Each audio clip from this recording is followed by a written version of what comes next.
This video is brought to you by my website, SRX.com, high quality, genuine parts. This will be a short 2-minute video because that is about the time that it takes to do this job. Now, to access the air filter, you simply remove that plastic trim. There's 2 Phillips style screws. Take a Phillips screwdriver and loosen those screws. Now, this is designed to simply flex back. It's got a flex joint right here, as you can see, for that purpose, so don't worry about pulling back on that.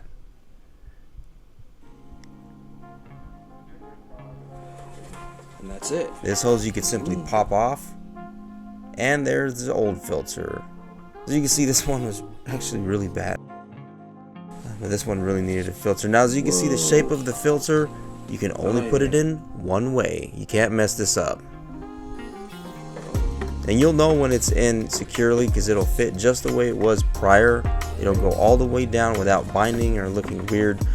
One thing you for sure want to check before you put it back together is to make sure that the air filter box or housing is properly secured on the bottom. There are little locks that go right into place.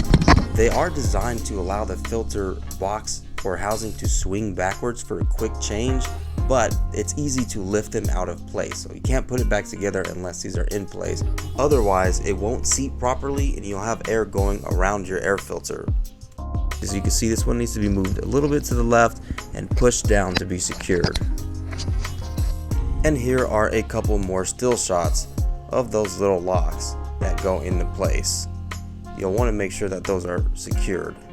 And that's it. You just get your new filter in, screw it down, and you're done. And that is it. Just simply put it back together. If this video helped you out, make sure to hit like. If you want to see more content on this 06 Cadillac STS V6, there are more videos on this channel about this specific car, and there will be more coming up in the future.